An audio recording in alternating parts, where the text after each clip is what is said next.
Hello, everybody. Welcome to Heads Up Play, episode number 8. Here, 8, coming to you on this Thursday night, Friday morning. We are at 8 already.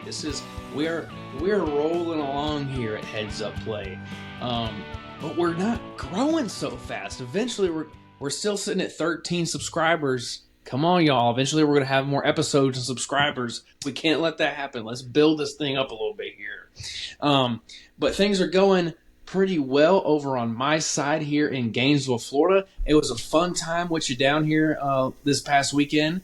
J-Dub, for those that missed last episode, J-Dub was not with us as he was driving back home from Gainesville. He came down and visited me, and we went to the Florida-Arkansas game.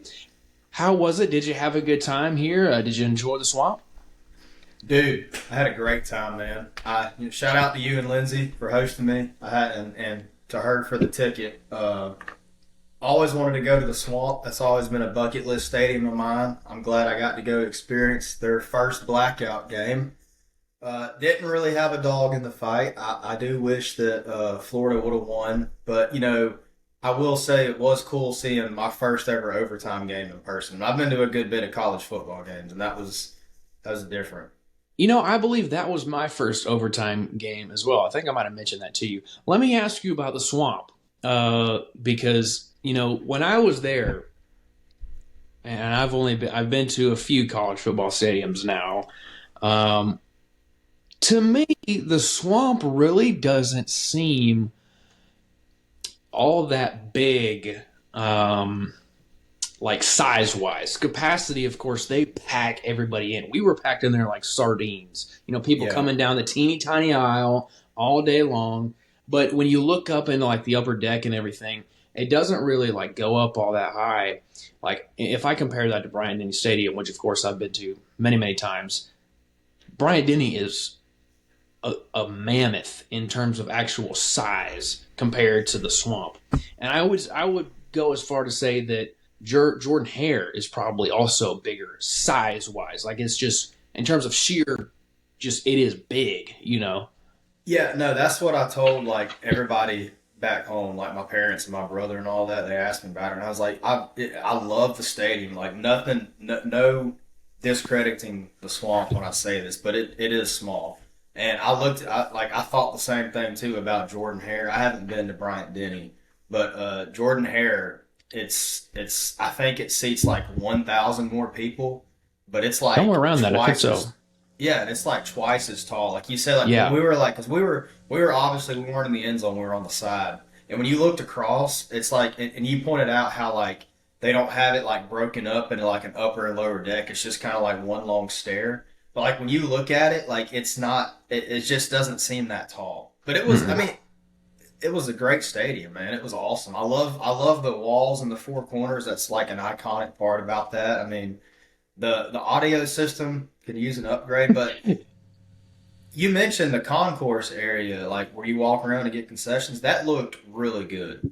Yeah, I mean, the actual stadium itself, I think, is nice. It is a little outdated in many aspects. Like I think they could use a new jumbotron in the north end zone, I think, and the new sound system for sure. And there are other parts that are kind of old and grimy, a little run down, but they are getting a $400 million renovation there. So things are moving forward in Gainesville at the Swamp. But not to stick too much time on Florida, because we're not really going to talk much about them this week. Really at all, aside from what we just touched on. But it is another busy weekend in college football. And before we get started, guys, obviously you might have noticed our third man, John Rivers, Mr. Cowboy, he could not join us tonight. That is okay. He is traveling for, I can't remember, I think Thanksgiving or something. Destin.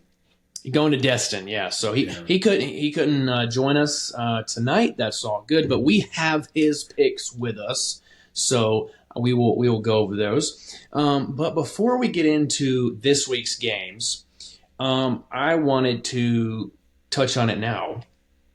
I kind of kept track of the records for our picks last week. And John, we gave you all the credit in the world because you did indeed choose the correct score of the Alabama LSU game. I thought you were probably bonkers. The only game I got right. That's probably the only one. Not quite. I was shocked that you would think that Alabama would win by 2 touchdowns. Sure enough, they did, and you got the score exactly right. So credit to you on that. So, but this past week, I can say that I was the winner in terms of our picks. I went 15 out of 16 games. I went 15-1. I can't remember which game it was that I did not get right, but I went 15-1. You and John Rivers both went 11-5. Really? Yes. Wow. So pretty you good. Should have gone to Biloxi. You're telling me crap. Well, to start off this week, the game of the week for sure this week. It is not in the SEC this time. It is actually in the Big Ten. It feels like forever since we've had the big game in the Big Ten. I feel like you could say the last one was Penn State, Ohio State, which ended up being, to me, kind of a boring game. Yeah. This game, though, I don't think is going to be so boring. Number 3, Michigan. Number 10, Penn State. It is at Penn State. You have been to Beaver Stadium before for a whiteout game. I don't think this is the whiteout. I was just about to ask if this is a whiteout game. I don't think this is the whiteout. I haven't seen anything about it. If there is a game that they should do the whiteout, though, it is this one. But I don't think it is. I'm going to take Michigan on this one, but I'm not going to be shocked if Penn State pulls an upset here. And I say that because as Michigan has dominated everybody that they've played, which is why many people have them as the number 1 team in the country, they still haven't played anybody. This is their first ranked game all season long. I do think that stadium is going to be rocking. It's going to be electric. And I really, if I was a betting man, which I'm really not, sometimes I am, but right now I'm not, I wouldn't touch this game. I really wouldn't. Give me Michigan, but I'm not so confident about it. I think James Franklin, head coach of Penn State, he needs his signature win. He's been there for going on 10 years now. He's still, if you look at his whole career at Penn State, I believe he's something like 1-9 against top 5 opponents, top 5, top 10 opponents. He needs him a big signature win. You could say the same about Jim Harbaugh, especially with everything going on here, with the cheating scandal, which we won't really get into. But if James Franklin can get him a win like this, it would be huge for him in Penn State. But I think it's going to be Michigan taking it away. I like that. And I don't disagree. We've been harping on James Franklin for a while. He hadn't, I don't know, man. I think he's a little overrated, but they love him at Penn State. They really do.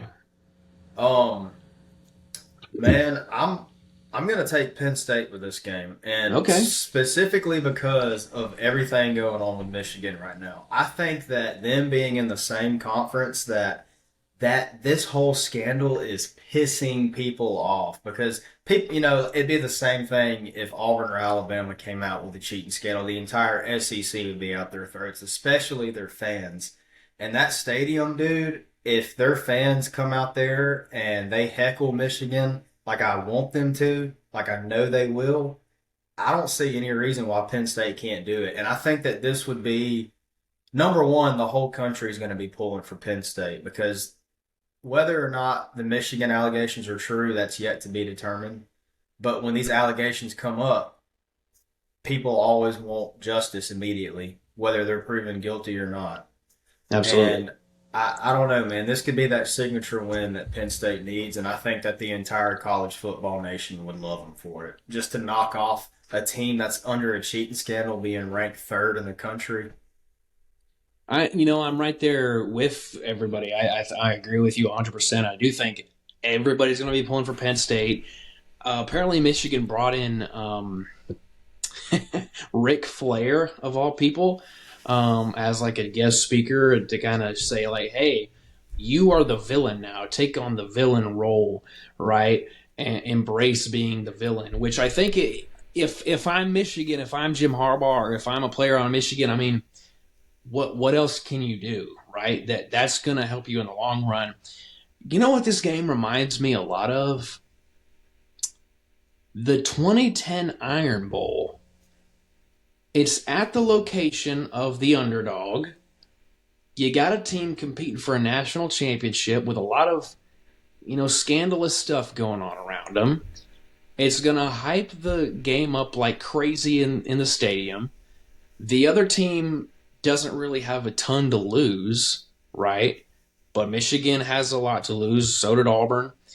I think this might be a game that is really, really close, but Michigan ends up taking. But I hope Penn State ends up taking it. No offense to any Michigan fans out there. I'm sorry.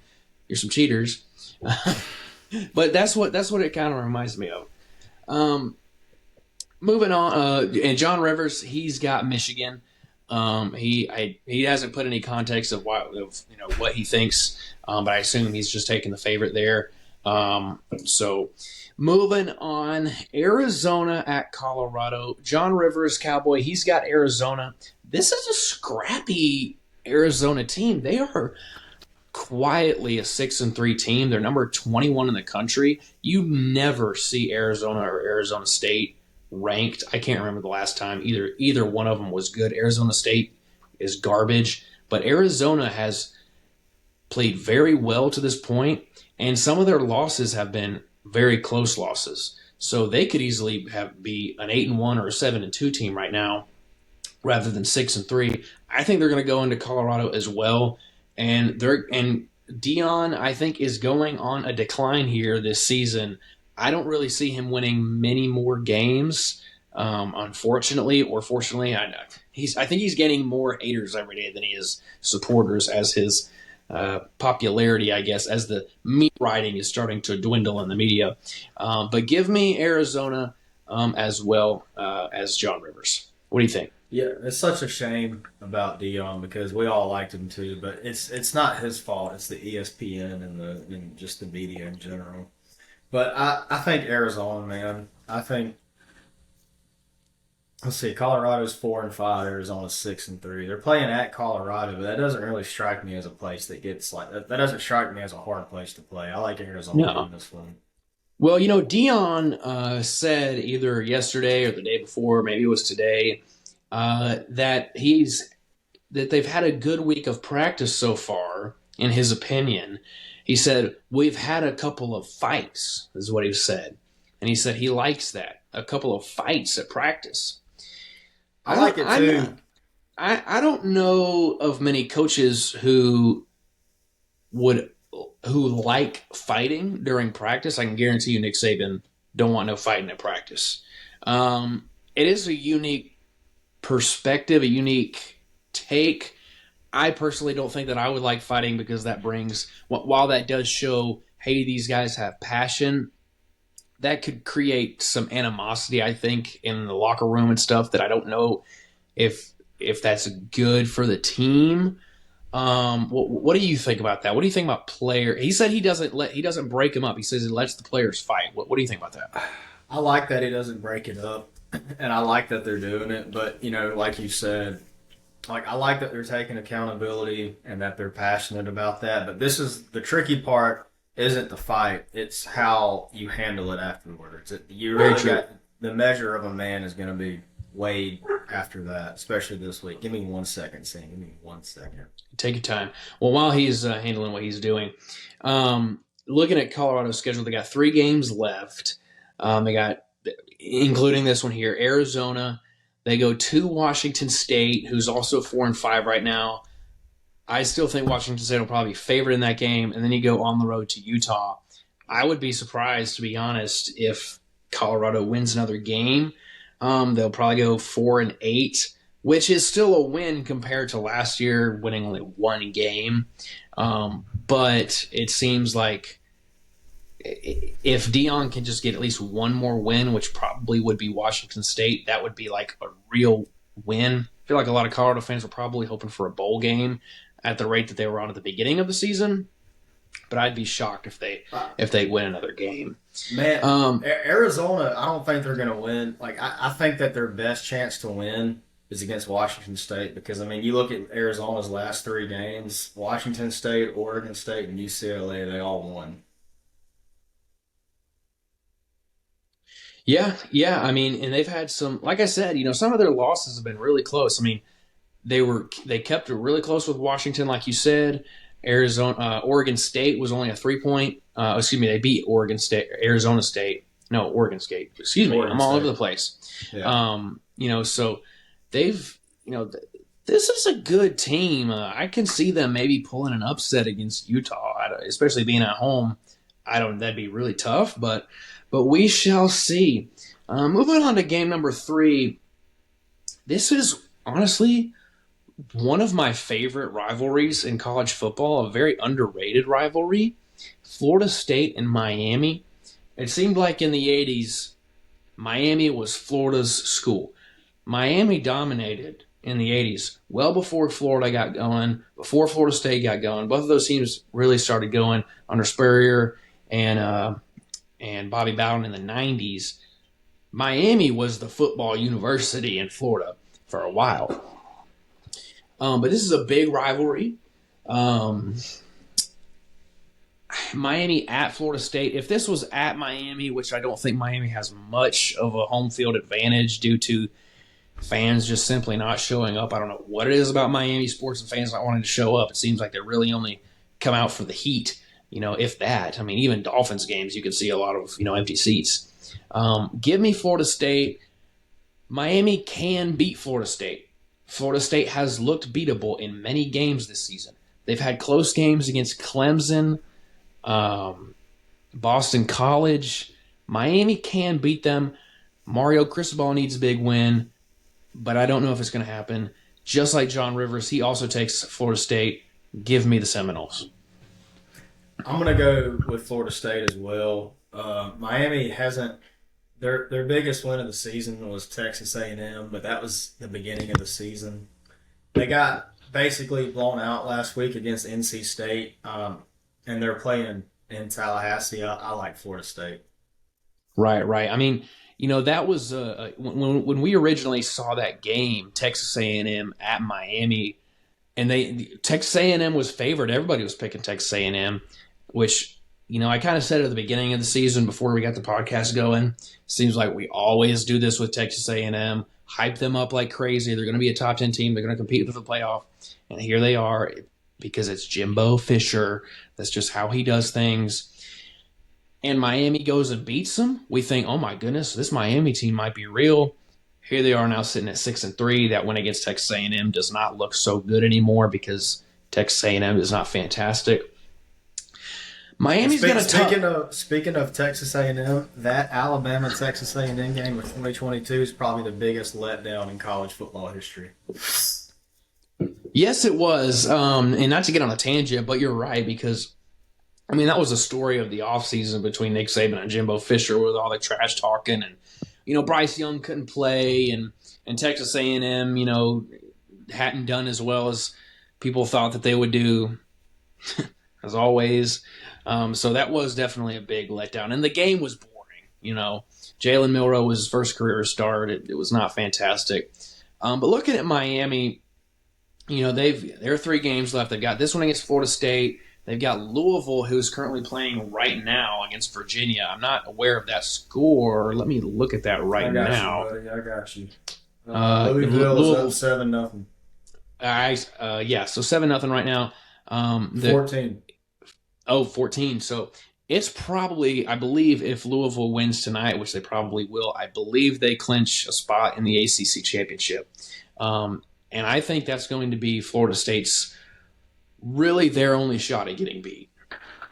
If Louisville can beat Florida State, that's going to create some real chaos in the college football playoff scenario.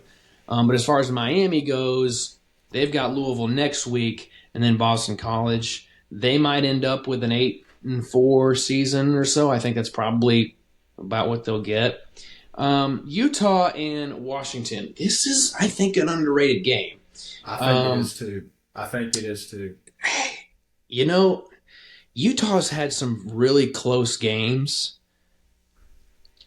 some close losses. This is going to be my upset pick of the week here. And it is at Washington. Washington gets really loud. They get crazy. They do. They're a great fan base. They have a really cool stadium, kind of like the Seahawks stadium, and it traps the noise. I think this is a trap game for Washington. I think that they have been playing at a kind of sleepwalky pace in a few games. Granted, they played really well their last one against USC, but that kind of showed me, despite as great as USC's offense is, kind of showed me Washington's defense needs some work. And this is my upset pick. Give me Utah.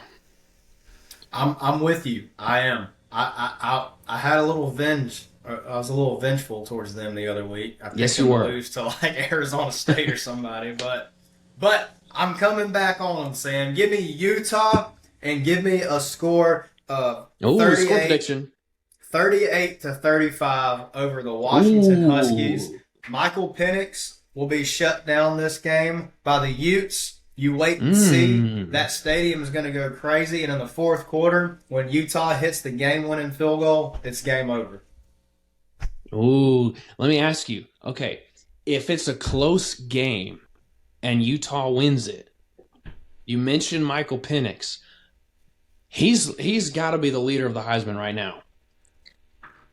If they lose that game in a close one, does that kill his Heisman chances?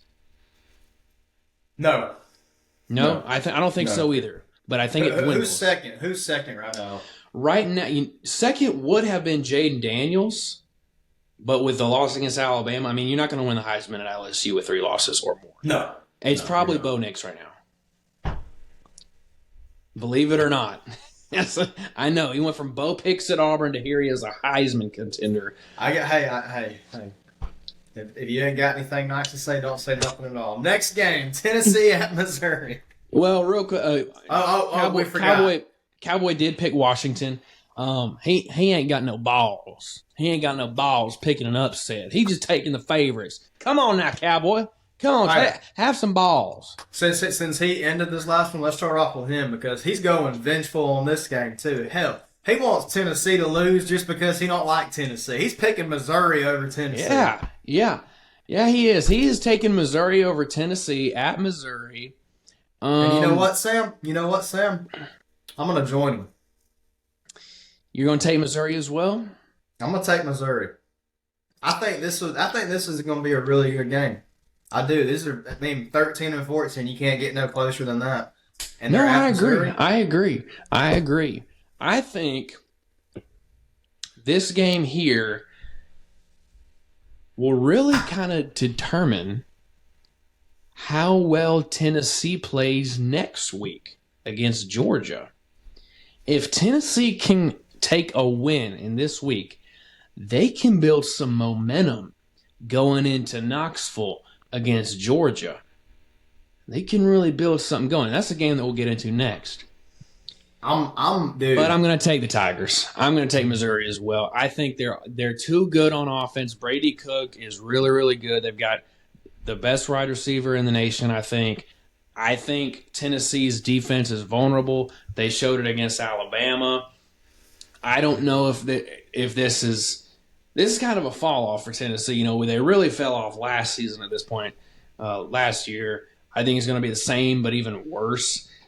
Give me Missouri. I think this Missouri team is real. They fought against Georgia hard, kept with them pretty much all game up until the fourth quarter. This is a really good Missouri team. Give me the Tigers at home especially. I was about to say, they put up a really good fight against Georgia last week. I think when Tennessee plays them next week, right? It's in Knoxville. Tennessee plays Georgia in Knoxville next week, yeah. That's going to be a good game. There's a lot of good games in the SEC this week and next week, and let's go ahead and roll into the next one. We got number 9, Ole Miss at Georgia. All right, our boy John Rivers, Cowboy, as you know him, has given us a score prediction. Sam, we expect one from you too. He has taken Georgia 35, Ole Miss 17. All right, I like that score prediction from Cowboy. I do. I kind of like it, but I think the game's going to be closer than that. I really do. I don't think that Ole Miss has the firepower to beat Georgia. Unfortunately, I don't think that they do. Unless this gets into a track meet. Ole Miss has the offense to compete against Georgia's defense. They really do. But Jackson Dart is going to have to play his best game of his career. You can't. Georgia under Kirby Smart is very similar to Alabama.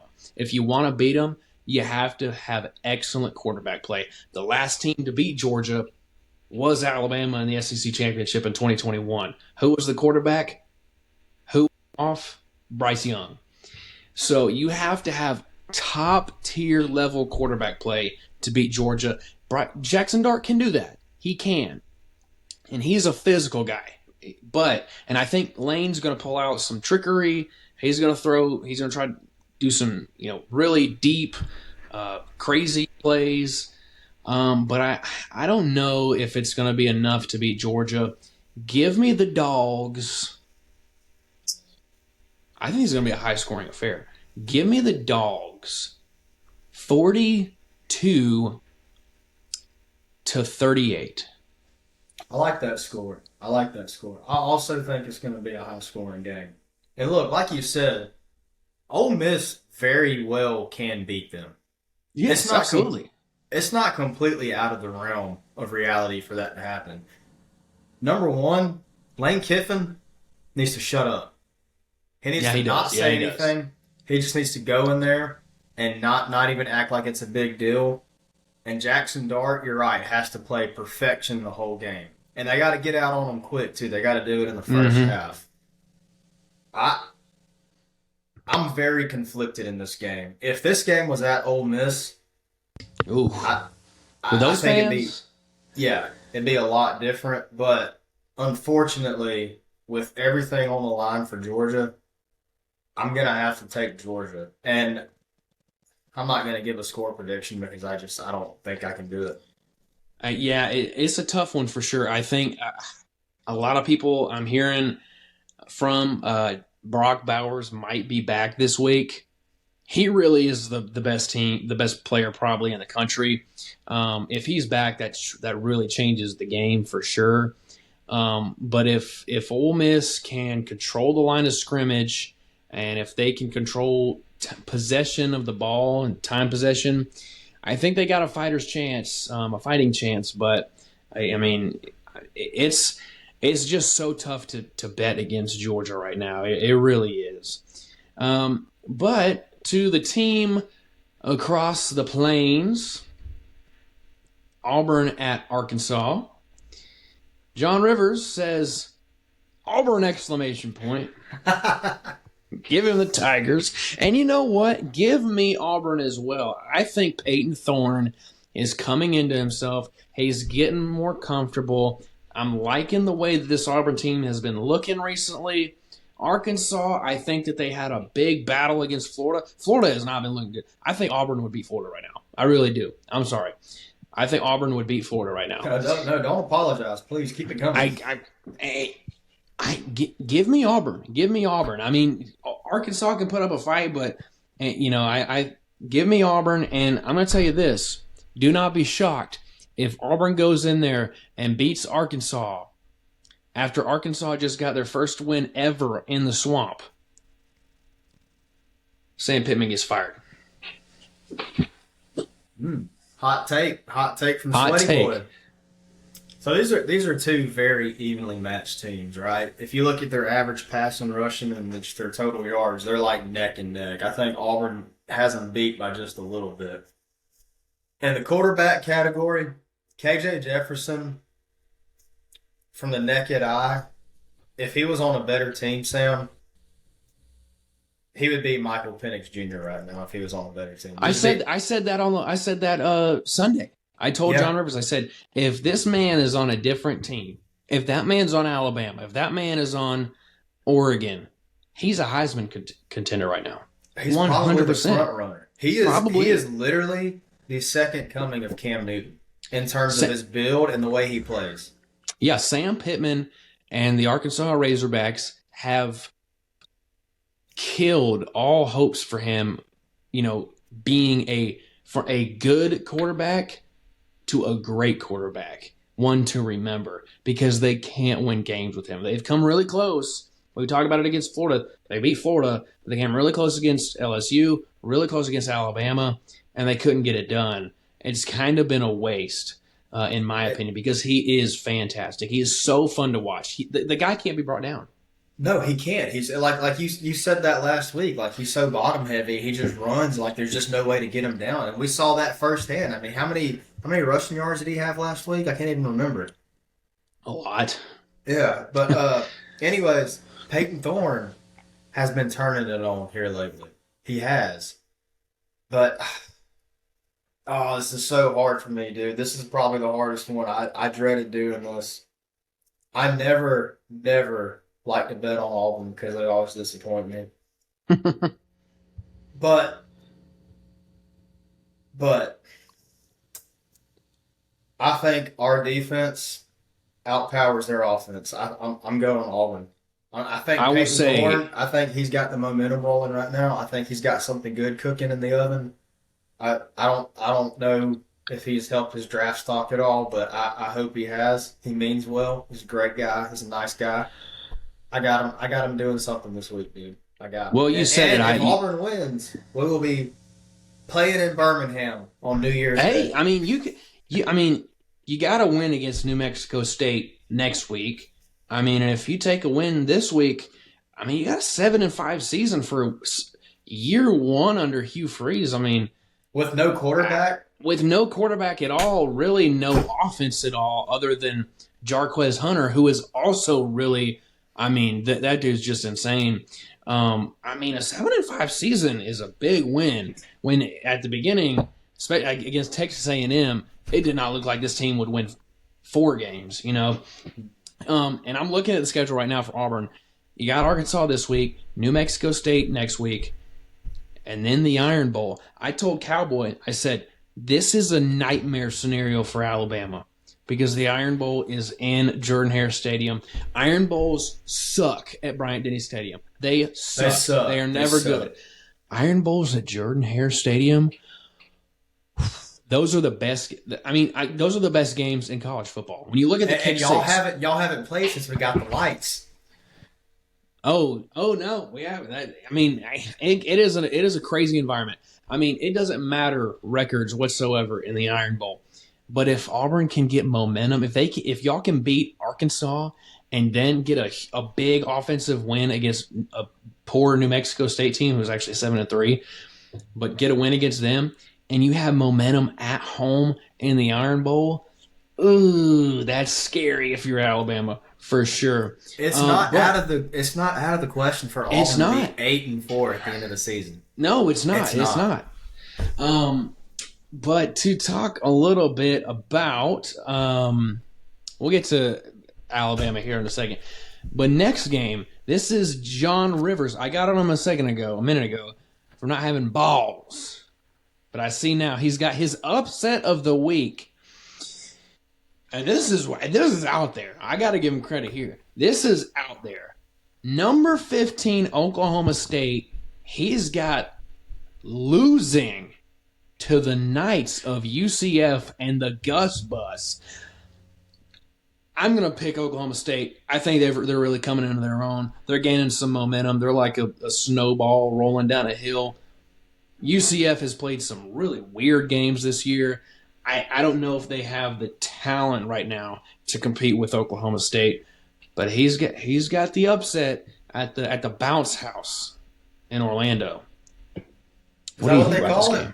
They call it the Bounce House because because and it's just I've passed by. You know, I worked down there in Orlando for a long time, and I've passed by it. It's a very simple stadium. It's just a bowl, and there's nothing special to it. But you know, everybody jumps, and apparently you can kind of feel it or see it kind of bounce a little bit when everybody's like jumping, and I really don't know, but that is what they call it. All right, but that's interesting. I got Oklahoma State. I think Oklahoma State. I think it's going to be Texas and Oklahoma State in the Big 12 championship. And I think Oklahoma State's got a real shot at beating Texas in that. I really do. But moving on, the game of the week if you're a Bama fan. Do not sleep on this game. Do not sleep on this game. A lot of Alabama fans are looking ahead to the SEC championship. Alabama ain't even clinched it. You got to win this game to clinch the SEC championship. Alabama at Kentucky. Cowboys taking Bama 28-10. I kind of like that score, to be honest with you. I think Alabama is. It seems like we say it every single week, after every game. This was the best game Alabama's played so far. We've said that after the Ole Miss game, after the Texas A&M game, after the Tennessee game, after the LSU game. We're probably going to say it after this game. Hopefully, as an Alabama fan. But don't sleep on Kentucky.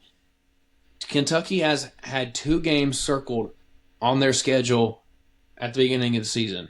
Alabama and Georgia. They got destroyed on the road at Georgia. For them to have Bama at home, and after they said, we got our asses kicked by Kentucky. Let's not do the same thing at home against Alabama. I think they're going to throw everything out there. Mark Stoops is a good coach. They got a good running game, which has kind of troubled Alabama a little bit this year. But I think Alabama's defense comes out really, really hard, shows out. I think Alabama, knock on wood, plays a complete game and gets a good win. I like his score, 28-10. I don't know. I can't give you a score prediction for this game, but I do. I can see that being a good score for it. It's hard to do it when it's your team. Yeah, it is. I think with everything Alabama has on the line right now, because all they got to do is win this game, and they're in. So I think everything on the line, they're going to come out and play their little hearts out. I think they're going to win. I give you a score prediction. I'd say 28-17. I like the 28. Okay, all right. I like that. So that's college football. Hey, I want to give a shout out real quick to our one of my buddies who listens full time, a big LSU fan, Mr. Spencer. If you're listening, I just want you to know that this week y'all are playing LSU in Baton Rouge. Whoa, wait a minute. Y'all are playing Florida in Baton Rouge, and y'all are going to win. He got mad at me last week for betting against him, but that's a game that we don't have circled on here, and we can talk about that one real quickly. That's always a good game. It's always a great game. It is. That's an underrated rivalry in the SEC. I feel like, between 2006 and 2009, that probably was the biggest rivalry in the SEC. I mean, because you had Florida winning the national championship in 2006, LSU wins it in 2007, Florida wins it in 2008, LSU's really good in 2009, so is Florida. I mean, those are 2 teams, they hate each other. They really do. I mean, you got the LSU fans cooking the alligators, at the tailgates and stuff. LSU in 2017, South was supposed to play them in Baton Rouge, and there was that hurricane or whatever, and a big flip-flop got thrown out there, so LSU and Florida could end up playing, which obviously that's going to happen, but it's a great game every year. Yeah, it is.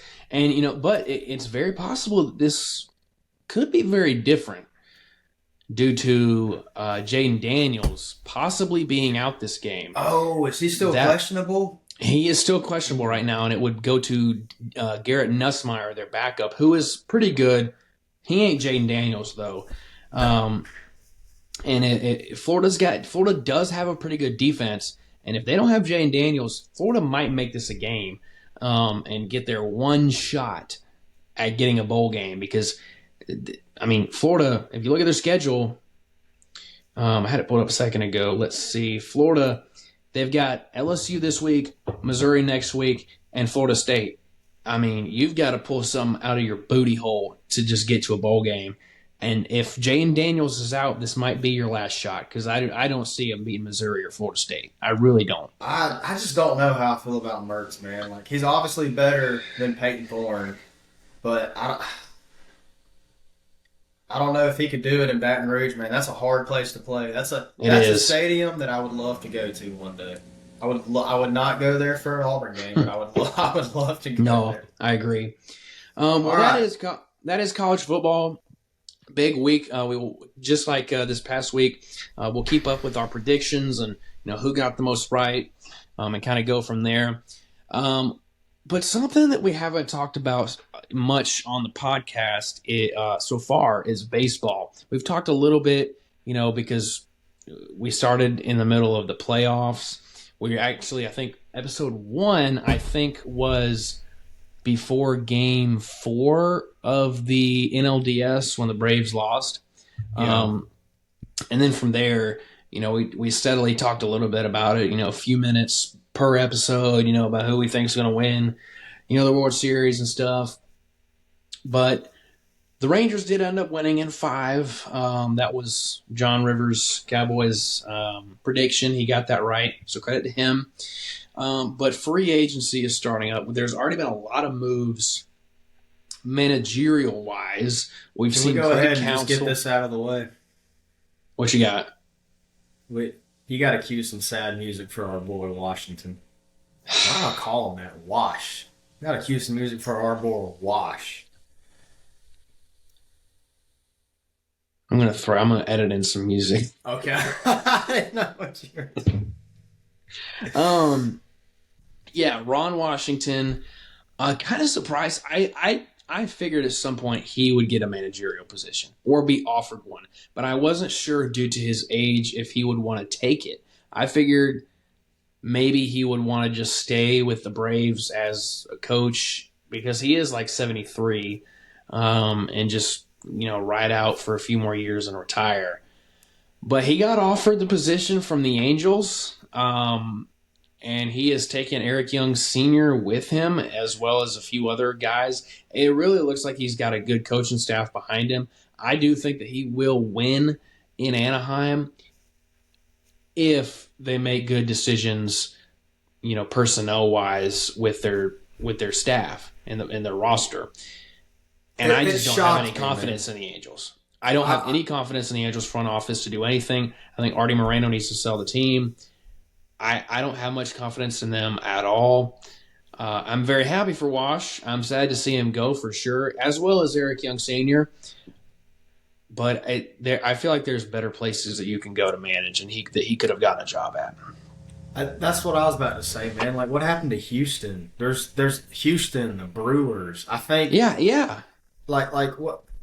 I think that the Mets already hired their guy whenever Washington interviewed, but it's just like I don't get it, man. Artie Moreno holds that team back so much. Like he is the main issue with the Angels, and he owns the team. So it's like, what are you gonna do? But it's like, yeah, I do think he'll win, but it seems like right now, after them not trading Shohei, they're going to be in a ginormous rebuild because they have no type of farm system, and they completely sold out for the trade deadline, and it got them nowhere. And that's not due to managerial stuff. Like, the people they picked up just didn't get it going, man. And you're probably looking at losing Mike Trout this offseason. He's probably going to get traded because when Shohei leaves, you got to do something to get some players in there, and he's the only one under a contract that you can afford to get something for. So, I don't know, man. I'm heartbroken, to tell you the truth, because a lot of the culture in the Braves clubhouse just left. And him taking EY is just the cherry on top. Like, that's the straw that broke the camel's back for me, because now, number one, our defense in the infield is going to suck this season. It's going to be terrible. And number two, I'm going to miss him in general, dude. Just the high five he does every time. Just the culture. He definitely brings a lot of energy for sure. And it's going to be different looking on TV and not seeing those two guys at the corners. Who are we going to put out there?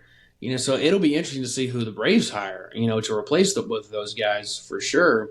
I'm going to miss him a lot too. He's beloved by the Braves. I saw Ozzy Albies posted a kind of a heartfelt message to him on Instagram that was really nice. But you mentioned the Mets as well.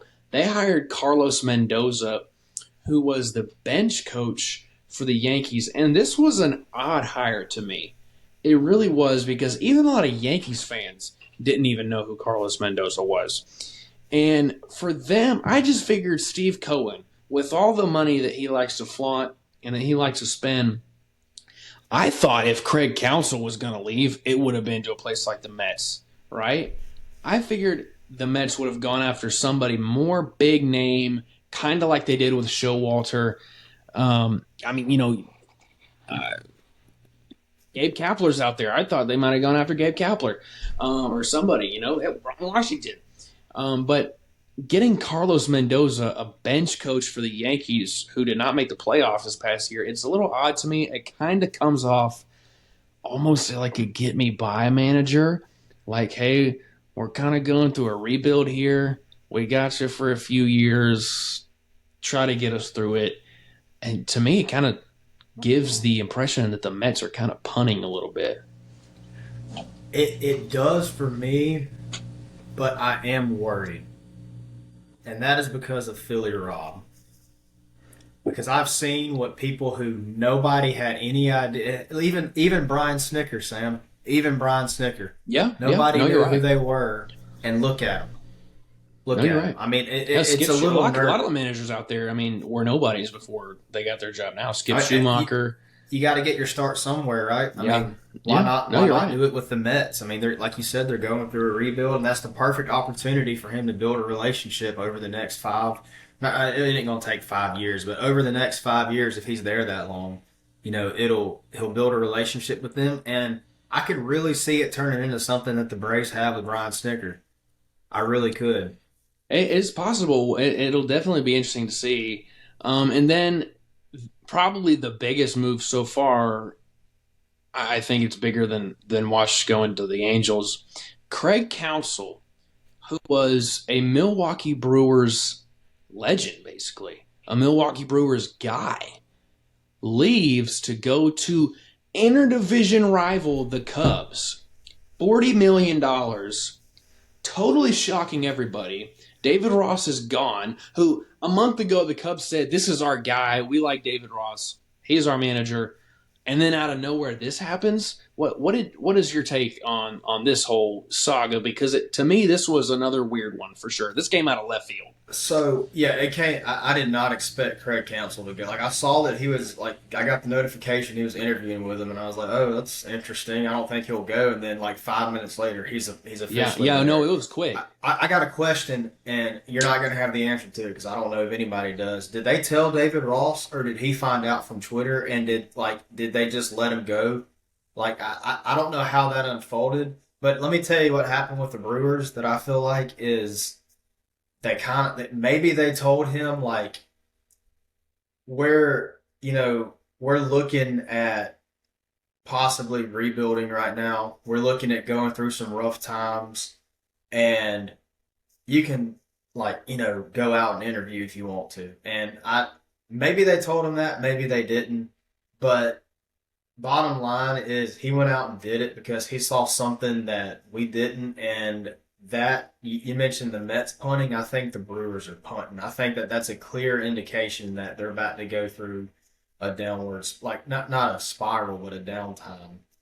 Well, especially with I would not have said that was possible until I saw today where the Brewers have basically said that they're open to trading or releasing just about anybody on the roster, which to me says, hey, they that might have been the case. They might have said, look, we want to start over, and it's going to start with at the managerial position as well.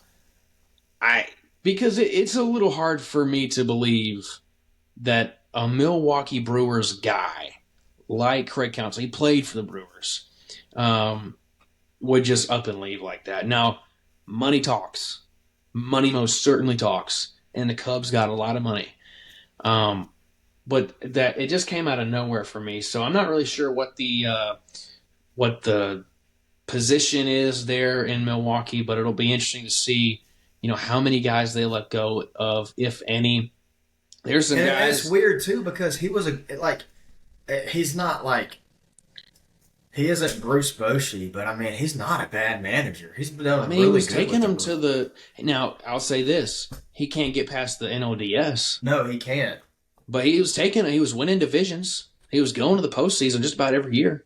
Yeah, that's what I'm saying. Like, it's so wild. And then the fact that, like, they announced that he was interviewing with another team while he was still hired with the Brewers was weird to me too. Like, I didn't understand any of that. It's been a weird offseason management wise. Because, like you said it yourself, Gabe Kapler's still up for grabs, and he's a phenomenal coach, in my opinion. I don't see anything wrong with him. I don't even know why the Giants let him go, to be honest with you. No clue. And, but there are a number of guys on the Brewers that, as a Braves fan, I would love to have. Starts with Devin Williams. That dude is a stud. I think he would fit perfectly in the Braves bullpen. I think Cowboy had mentioned it to us today. Go after a guy like Christian Yelich. I don't know if Alex Anthopoulos would be willing to eat a contract like that, but hey, it's possible. But I'll tell you, out of the question. No, I'll tell you 3 teams that I think are going to be busy this offseason. Busy. Let's hear it because I got 3 also. 3 teams. Okay, all right. I think the first one, no question, the Los Angeles Dodgers are going to be working. Really? And I think it's all going to be centered around one guy. And we'll talk about him, and it is the guy. Everybody knows who I'm talking about. Everybody knows. But I think they're going to make some small moves, and we're going to go over the top 10 free agents currently on the market and where we think they might go. I think there's a couple guys in this list that we have that the Dodgers may want to go after to say to Shohei, well, we got him. But with the Dodgers having sort of a down year, and they still made the playoffs, couldn't get past the NLDS against the Diamondbacks, but with their performance against the Diamondbacks especially, that may force front office management for the Dodgers to try to make some decisions. Because they won the division, but it was a race. The Diamondbacks were leading that division for a long time this season, and there was a point where the Giants had overtaken that part as well. So I think the Dodgers are going to be moving. I think the Giants are going to be making some moves. And I think the Red Sox are going to be making some moves. I really think the Red Sox have gone through a few years now of disappointment, expected disappointment. I think the Red Sox will make some moves, and I've got them for a couple of guys that we'll talk about here in a minute. Who are your 3? I like those. The only thing I'd say about the Dodgers is I know that their farm system's really good, and they're really proud of it. They are. But you're right. There's a lot of, but they got the money for it. You're absolutely right. There's a lot of guys that they could go after. But my 3 teams that I think are going to be busting this year are all in the National League. Okay. I think the Diamondbacks are going to be number 1. I think they got a taste, and they don't want to let that go. I think they're addicted to it now, man. I think they injected the postseason into them, and they're ready. Well, and they've got that postseason money now. They did not win the World Series, so it did not open up their it did not give them as much money as they could have gotten, like what the Rangers are about to get. But they made the postseason. That you always get more money in the postseason. They could be working, and that's a good point. That's a good point. Fans are going to be coming. They're going to be more demanding now. And another one, we just talked about them. They're already working. Give me the Cubs, dude. I think they're about to be the top dog in the NL Central again. I really do. I think that they got Dansby and a few more infield pieces, and they're kind of circling around these guys. They're like, hey, man, we got some players right now who are in their prime, who are ready to perform, who have already performed in the World Series. I think that because, they've been kind of rebuilding the last few years quietly. Nobody's really talked about it. Going after Craig Counsell, that's a really big move. And my number 3 is what you said second, the San Francisco Giants. And I got them, Sam. I got them doing exactly what you said with the Giants. I got them making moves to be like, hey, Shohei, look what we got. Okay. And we'll get a little bit more into Shohei here in a little bit. Yeah. But I like those as well. Another team that I can see doing a lot this postseason due to the season that they had is the Cardinals. I mean, the Cardinals were, I believe, expected to win the NL Central and totally crap the bed. I mean, the worst team in the National League Central. So, Yeah. and if you're a Cardinals fan, that is totally unacceptable. So, I can definitely see them trying to make some moves as well. But we got our top 10. Dude, he got cursed because this is the first year he didn't win the Gold Glove in like 10 seasons or something. Yeah. Well, we got our top 10. This was a list made by John Rivers. I'm in agreement with this top 10 free agent list that he's got. We'll start with a guy. We've got two guys coming over from the NPB, the Nippon Professional Baseball League over in Japan. Both of them being pitchers. Not Trevor Bauer. It is not Trevor Bauer, but this guy on the same team as Trevor Bauer, the Yokohama Bay Stars. This is Shota Imanaga. He is a pitcher. He's 30 years old, just turned 30. John Rivers has him going to the Angels. I can tell you right now, I don't see anybody in the top 10 free agent market going to the Angels. As I said earlier, I don't expect the Angels really to do much. I think they're about to go through a rebuild for sure. I can see him. This is a guy that I can see the Dodgers going after as one of those guys to say, "Hey, Shohei, look who we got. This guy speaks Japanese." And another market that loves getting Japanese players, they do really well at, is Seattle. I can see them going after a guy like him. So a little technical difficulty there, but we're back. The power of editing. So where I was at, Shota Imanaga, I can see him going to either the Dodgers or the Mariners. I think it'll be somewhere on the West Coast. I know the Yankees like to go after a lot of the Japanese guys, but I don't really see them doing too much this offseason. I don't know why. I just don't really picture it. Do you see any potential landing spots for this guy? There's quite a few, actually. Mariners is a really good pick. They love the Japanese players over there. I think it's going to be a Giants pick. Okay. I think he's going to be one of the reasons they try to get the guy to go to them. All right. So we're kind of on the same page with how we think the Dodgers and the Giants are going to go after Shohei, just different teams, basically. Another guy, Sonny Gray. I love Sonny Gray. Fantastic pitcher. John Rivers has him going to the Braves. And this is another one that I'm in disagreement with on John Rivers. And I say that because we just don't go after free agent pitchers. Braves, there's something about them. Stupid dog. My dog never fails to interrupt this podcast at some point in it. Was it Archer or was it the other dog? It's Archer. So the Braves just don't go after free agent pitchers. I would love it because I think he's a fantastic pitcher. I think he would fit in that rotation very well.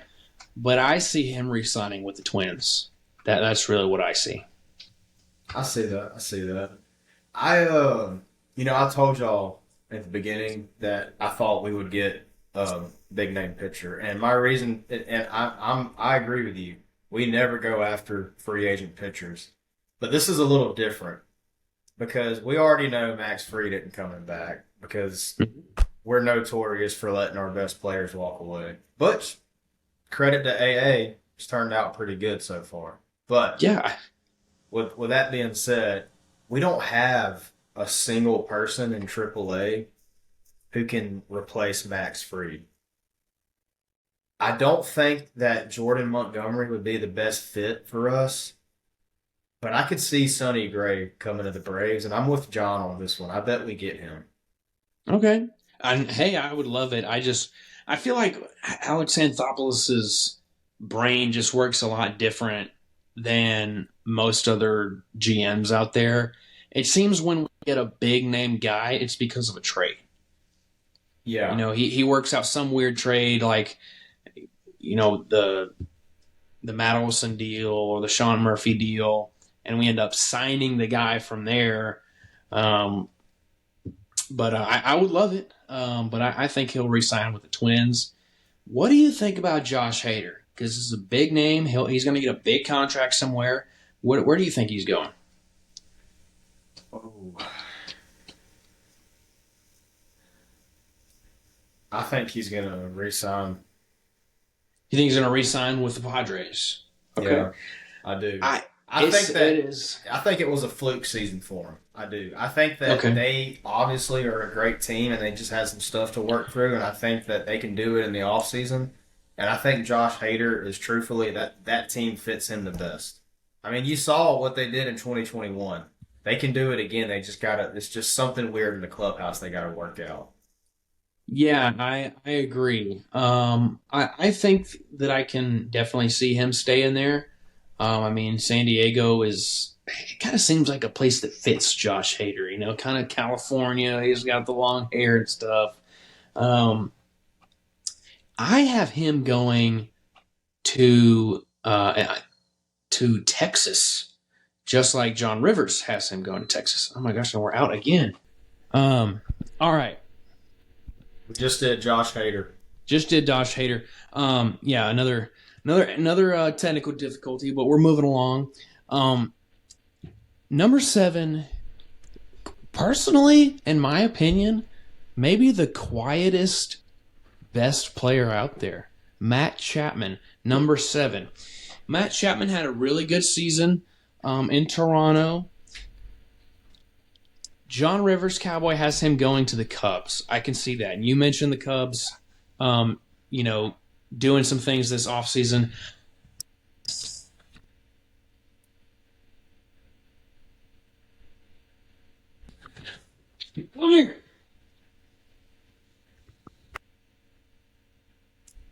You're muted. You're muted now. You were unmuted when you yelled. This podcast is going to shit. Let me start that over. Number 7, Matt Chapman. I'm going to have to edit the crap out of this. Number 7, Matt Chapman. Quietly one of the best players in baseball. Had a fantastic season with Toronto, and he's laughing because we've had to retake this so many times now. But it's okay. I love Matt Chapman. He's a fantastic third baseman. John Rivers has him going to the Cubs. You mentioned earlier about you thinking the Cubs might do a lot this offseason. They've already, handed out a stack of cash to Craig Counsell, which came out of nowhere. So I can definitely see that. I have another team that you mentioned making some moves, the Giants taking on Matt Chapman. I can really see him going there.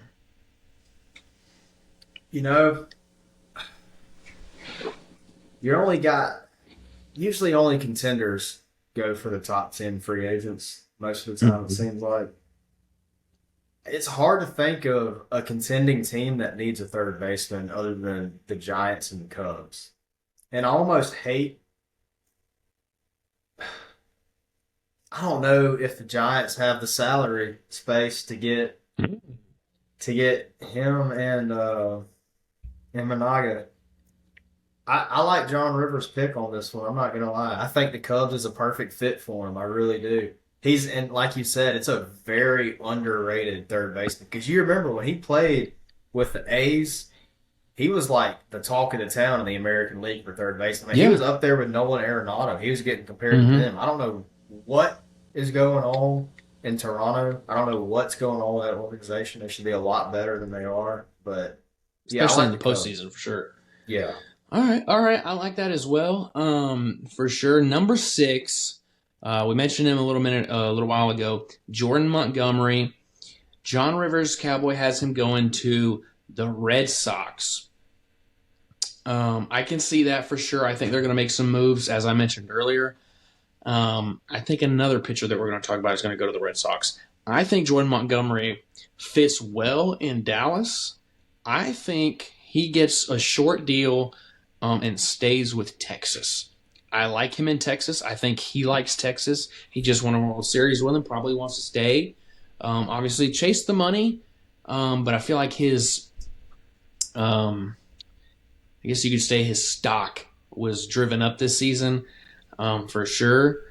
So, some other teams might be out there offering more money than what the Rangers might be willing to offer. But I think that he'll stay. I think he's going to stay in Texas, but not in Dallas. Yes, sir. Ooh. I think he's going to go to the Houston Astros. That would be something.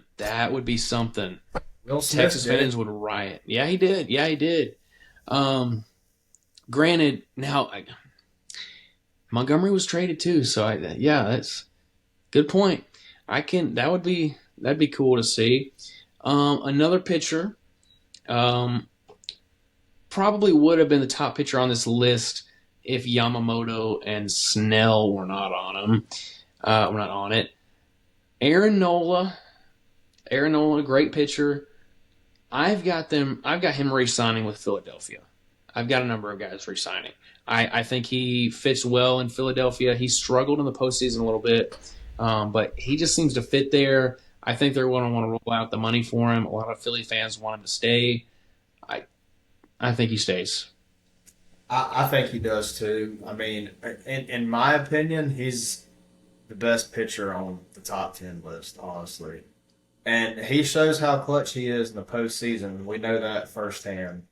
I think he re-signs with Philly. I think they'd be crazy to let him go. I think he's played 13 seasons at Philly. He's been there a long time. Yeah.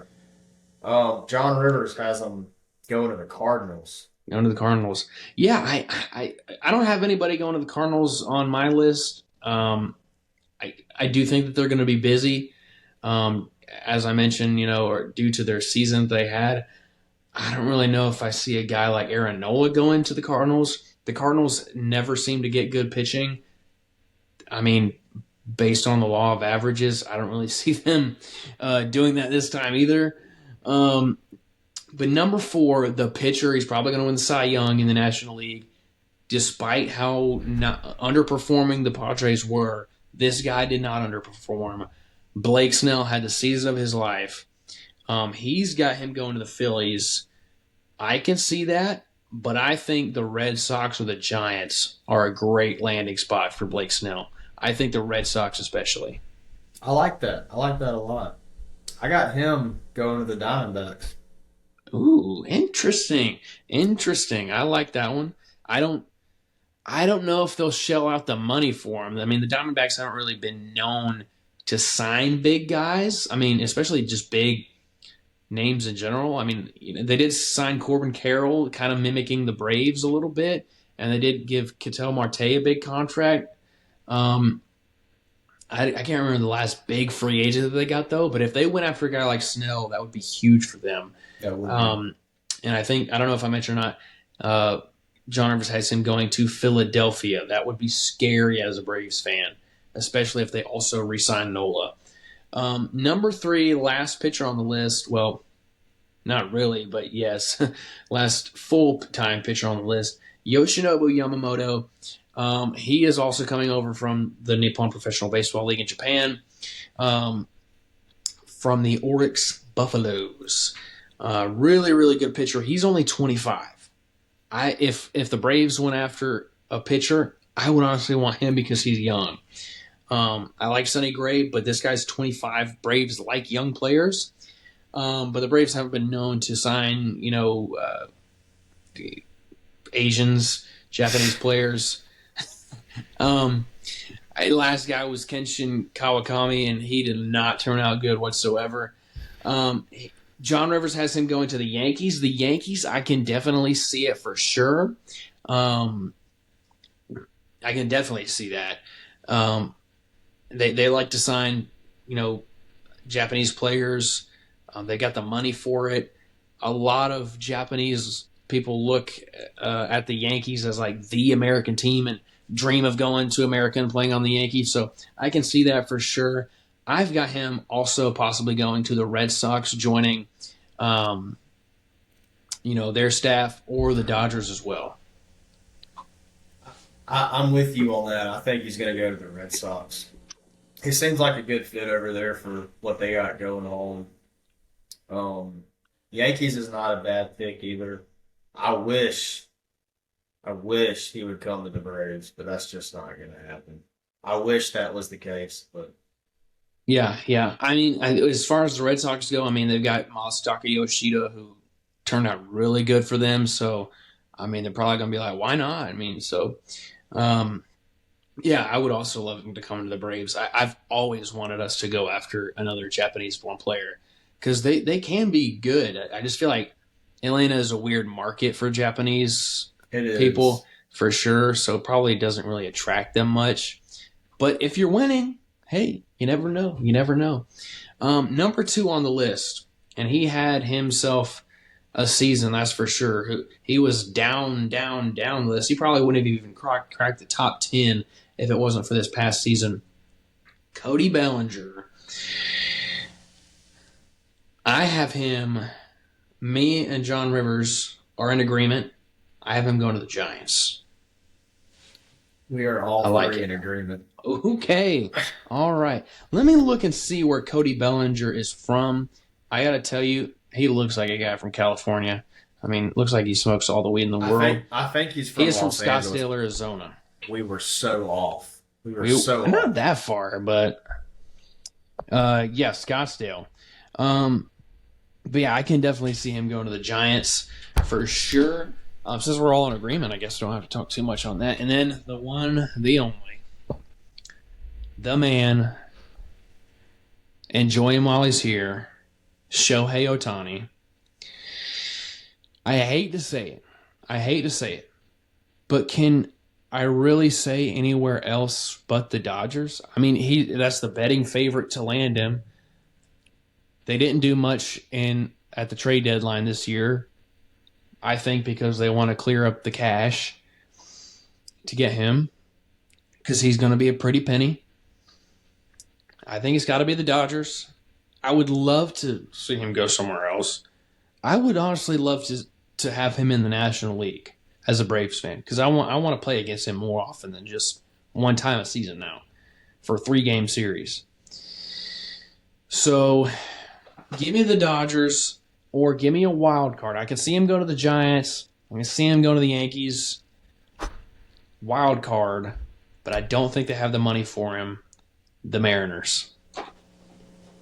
Yeah, I agree with you. Mariners would be a really good landing spot for him. Most likely it'll be the Dodgers, right? It's on the West Coast. They obviously got the best chance to go to the playoffs over there. They got the most money. It just makes the most sense. Now, I'm going to backtrack real quick because I said Cody Bellinger to the Giants, right? If Shohei doesn't go to the Giants, they're going to be all in on Bellinger. If Bellinger doesn't go to the Giants, I see him going to a team like the Rangers or the Braves. And if that happens, then I think the Giants are going to do everything they can to get Shohei. Just like they were doing everything they could to get Carlos Correa last year. I'm right there with you. This is going to be like any other free agent signing ever. Not just in baseball, but all sports. I mean, it is going to be insane just seeing the sheer amount of money this guy is about to make. And I just don't know if there's any other team that has them. The only other team that I think can financially compete with the Dodgers is the Yankees. But I don't know if Shohei wants to go to New York. I think he likes the West Coast. It's closer to home. It's just one flight over there. So as much as I would love it to be not the Dodgers, because good Lord, I hate Dodger fans. I can only imagine what they're going to say when they get that guy. If they do, which they probably will. Goodness gracious. And can you imagine? And I know they both sucked. They both sucked in the postseason. Freddie Freeman, Mookie Betts, and Shohei Ohtani all on the same team. 3 MVPs on one team. 3 MVPs. Now, let me ask you this. And John Rivers also has him going to the Dodgers as well. I mean, betting favorite, So, but let me ask you an interesting question. Let's say let's say Shohei was already on the Dodgers or the Giants or some other National League team this season, he will unanimously win the American League MVP. Let's say the Angels were a National League team, and he's competing with Ronald Acuna Jr., who had a 40-70 season. Who wins the MVP? That's unfair of us to answer that because we're Braves fans. This is the thing about Shohei, Sam.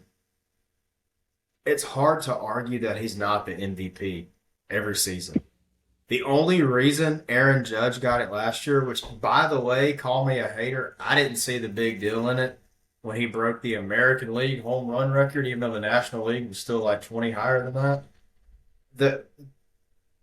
It's still hard to come up with a reason why Shohei shouldn't win it when he is the most valuable player, because he is pitching with a pretty good ERA, and he led the American League in home runs this year. He was beating Matt Olson up until he got injured.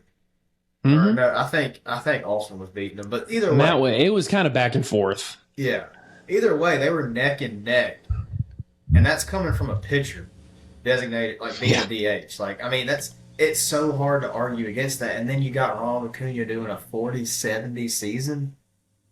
Like, that's tough, bro. That's tough because no matter who wins that, there's going to be an argument for both of them. Who would you take? Because if it's me, I'm going to take Shohei.